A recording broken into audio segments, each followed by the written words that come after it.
ধন্যবাদ মাননীয় মডারেটর আমাকে পুনরায় বক্তব্য প্রদানের সুযোগ করে দেওয়ার জন্য। মাননীয় মডারেটর, আমরা জানি বাংলাদেশ একটি গণতান্ত্রিক রাষ্ট্র, যেখানে বাংলাদেশের নাগরিকগণই হলো সর্বময় ক্ষমতার অধিকারী।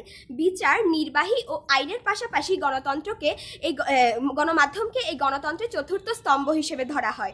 বিজ্ঞ প্রতিপক্ষ, এবার একটু চিন্তা করে দেখুন তো, যেখানে গণমাধ্যমই জনগণের চোখ কান হিসেবে কাজ করে সরকারের কার্যক্রম ও গতিবিধির উপর নজরদারি করে, সেখানে কিভাবে একটি গণতান্ত্রিক রাষ্ট্রের সরকার দেশে ঘটে যাওয়া দুর্নীতির হিসেব রাখবে?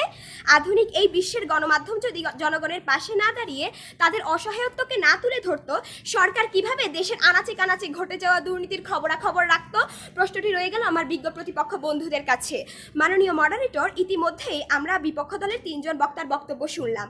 তাদের বক্তব্য মতে গণমাধ্যমের বিভিন্ন ত্রুটি, গণমাধ্যমের অভাব, দুর্নীতি রোধে গণমাধ্যমের ব্যর্থতার কথা অত্যন্ত সুস্পষ্টভাবে পরিলক্ষণীয়। কিন্তু মাননীয় মডারেটর, আমরা যদি আরও একটু রাজনীতির গভীরে যাই, তবে এর সুস্পষ্ট ধারণা ও উত্তর পেয়ে যাব।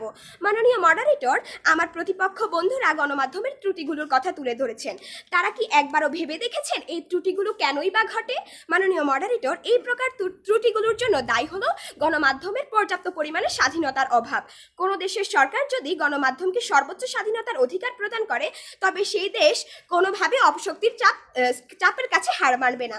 মাননীয় মডারেটর, বৃক্ষের মূলে যদি পানিই না দেওয়া হয়, তবে সে ফলই বা কিভাবে প্রদান করবে? তাই দুর্নীতিকে দমন করার জন্য প্রয়োজন আগে সরকারের পরিশোধন করা। ট্রান্সপারেন্সি ইন্টারন্যাশনালের রিপোর্ট অনুযায়ী বাংলাদেশের প্রায় 80% মানুষ মনে করে সরকারি কর্মকর্তারাই হলো দুর্নীতির সঙ্গে যুক্ত। মাননীয় মডারেটর, তাই আমি এখন পরিশেষে বলতে চাই, ভবনের ভিত্তি যদি হয় নড়বড়ে, তার উপর বানানো নিরাপত্তা কিভাবেই বা মজবুত হবে? ধন্যবাদ মাননীয় মডারেটর, ধন্যবাদ সবাইকে। ধন্যবাদ আমাদের পক্ষ দলের